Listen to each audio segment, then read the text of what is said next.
Welcome back to another Creating Dementia Solutions, a Miles for Memories program and podcast. I'm Richard Pyatt. Thanks for joining us. If you've been following along with our episodes, you know that we've been focused on the caregiver and information that the caregiver needs to know and would be helpful to know. And so today we have a couple of experts talking to us about something that sounds very basic, but you might be surprised at some of the information that comes out of this discussion. Who is a caregiver? Cassandra Lucas-Moore is back, Marketing and Outreach Coordinator at Carewell Services, as is Colleen Acker. I love this title, Be Well Activities Coordinator at Carewell Volunteers for Miles for Memories. Welcome to you both. Thank you. Well, this is interesting. So who is a caregiver, Cassandra? You know, like you said, Richard, a lot of people would be surprised who is a caregiver, because a lot of people think when they hear that word, a caregiver is somebody who provides that hands-on care. Either they are living in the home, they're providing the hands-on care to their loved one, but it can be somebody who is not doing those things. Somebody that is managing the finances, that's also providing care. It can be somebody who is helping to keep track of the medical appointments, maybe even just providing transportation to the grocery store. All of these are caregiving situations. And you might not think that, because when we think caregiver, we think someone who's in the throes of all of the day-to-day needs. And that's not necessarily true. Well, but these are day-to-day needs. Right. Just not all of them at once. Right, right. Yeah. Hopefully not.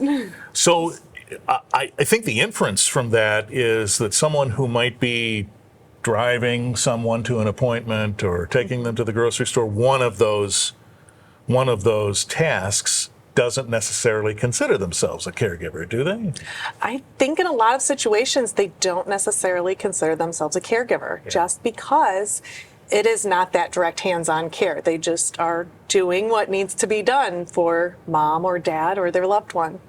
So let's talk about why it's important to understand that someone taking a piece of it is still a caregiver. What does that really mean? Well, it's relieving that burden off of your loved one, but it's taking that burden on yourself.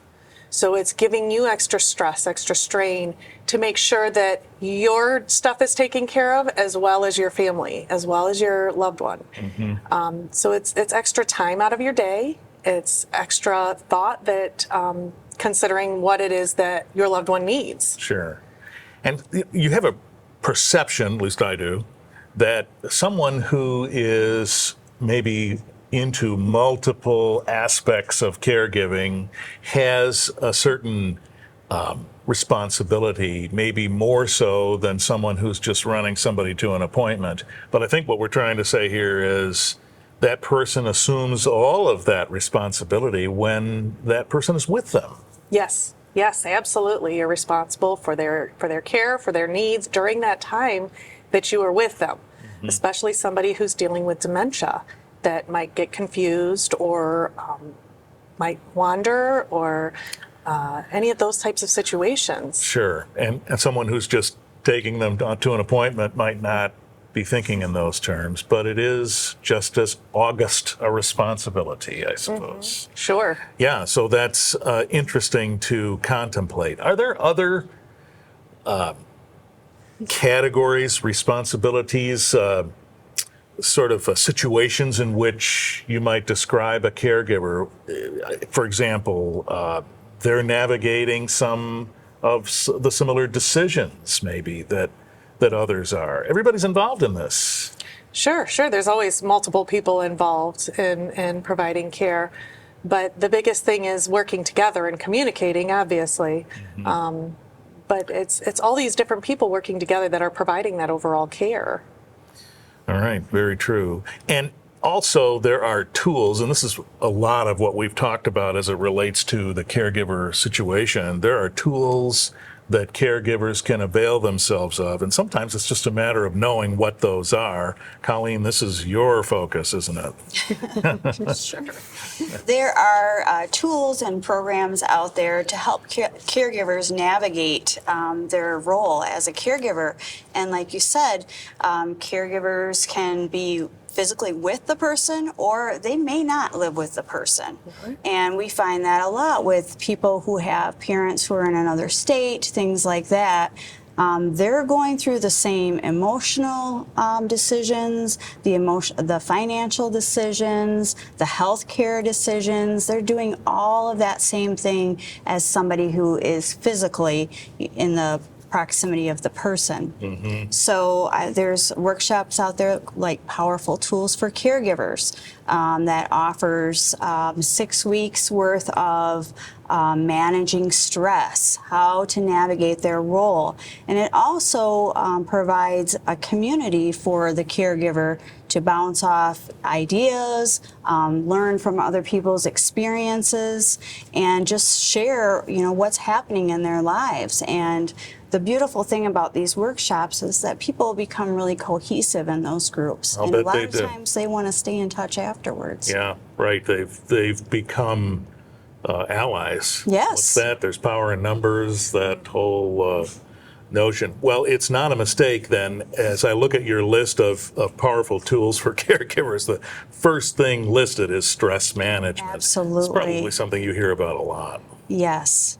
Stress is huge, and I think that caregivers, they don't want to say how much that the stress affects them. And you can see in some of the statistics that I gave you that 70% of caregivers over the age of 70 die before the person that they're caring for.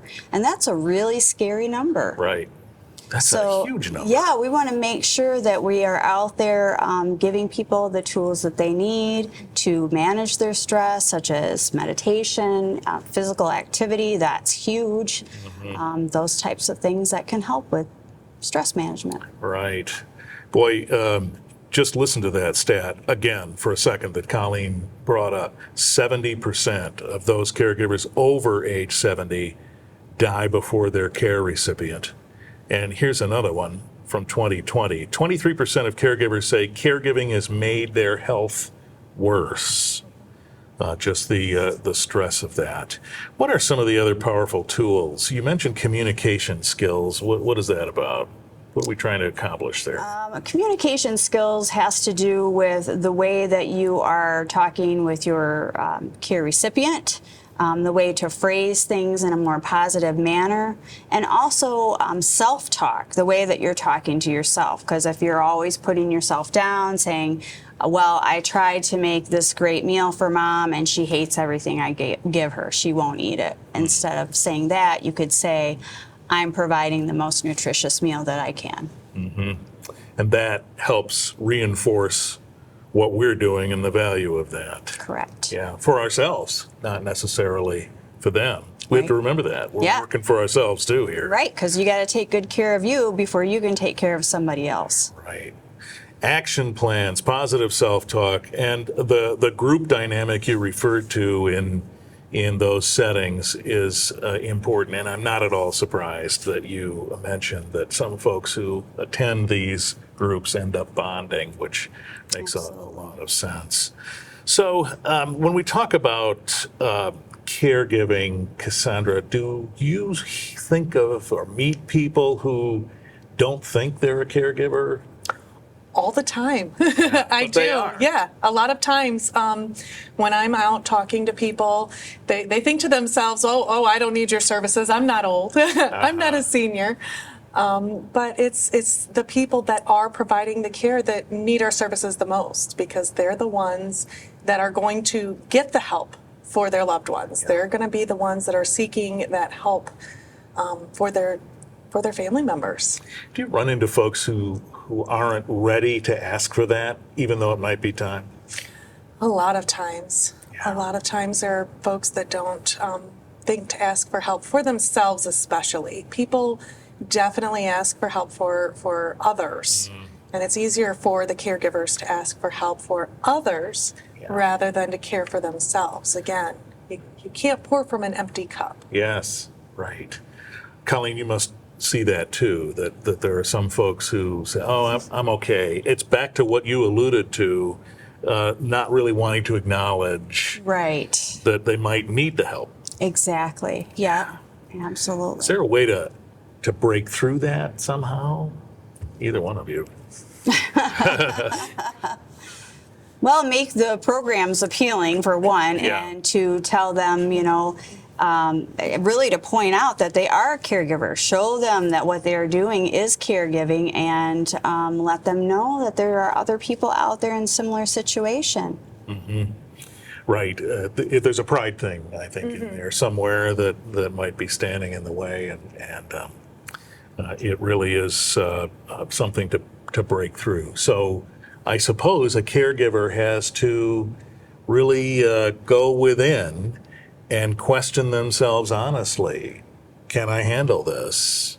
And if the answer is no, there are resources available, and these are some of those examples. Yeah, you probably meet those folks who have finally come to a point where they say, okay, I have to ask for help. Yes, I think Cassie and I both, when we're out in the community talking with people, trying to get them to understand not to wait until they're desperate for help. Yes. Get out there and do it before it gets to that point, because then sometimes you end up in a situation where you're waiting for things, or it's just the situation is deteriorating faster than you would want it to. Yeah, absolutely. And by the way, you have special programming for folks who might also be dealing with diabetes, which is something to keep in mind. Why? Well, a caregiver might be caring for somebody with dementia, and that person, the person with dementia, might have had diabetes their whole life and know how to care for it, but their caregiver or their loved one doesn't know anything about diabetes.